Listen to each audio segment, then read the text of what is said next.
In closing,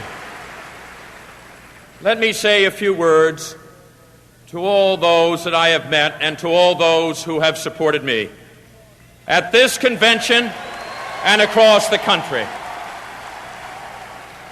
There were hard hours on our journey, and often we sailed against the wind.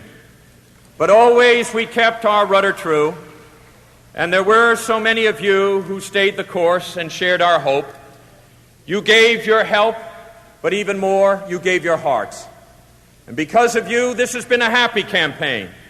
You welcomed Joan, me, and our family into your homes and neighborhoods, your churches, your campuses, your union halls.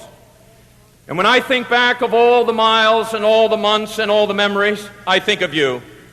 And I recall the poet's words, and I say, what golden friends I had. Among you, my golden friends across this land, I have listened and learned. I have listened to Kenny Du Bois, a glass blower in Charleston, West Virginia, who has 10 children to support, but has lost his job after 35 years, just 3 years short of qualifying for his pension.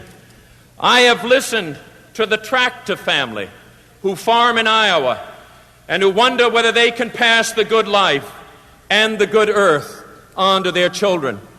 I have listened to the grandmother in East Oakland who no longer has a phone to call her grandchildren because she gave it up to pay the rent on her small apartment. I have listened to young workers out of work, to students without the tuition for college, and to families without the chance to own a home.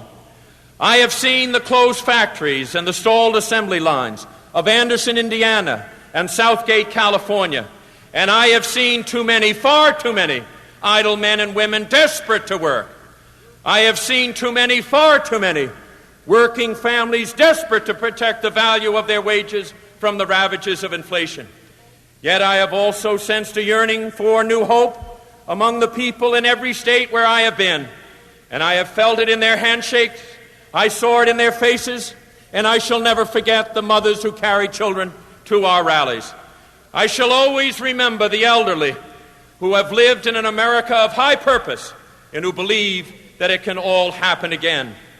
Tonight, in their name, I have come here to speak for them, and for their sake, I ask you to stand with them. On their behalf, I ask you to restate and reaffirm the timeless truth of our party. I congratulate President Carter on his victory here.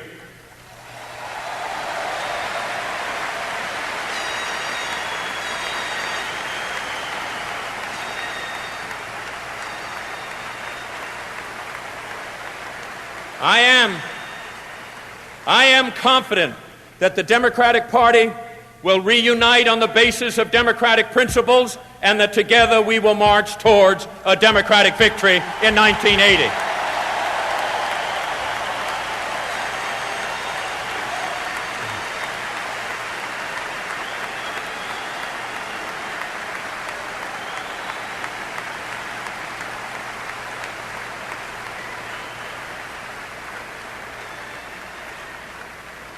And someday, long after this convention, long after the signs come down and the crowd stop cheering and the band stop playing, may it be said of our campaign that we kept the faith. May it be said of our party in 1980 that we found our faith again. And may it be said of us both in dark passages and in bright days, in the words of Tennyson that my brothers quoted and loved, and that have special meaning for me now. I am a part of all that I have met. Too much is taken, much abides. That which we are, we are. One equal temper of heroic hearts, strong in will to strive, to seek, to find, and not to yield. For me, a few hours ago, this campaign came to an end.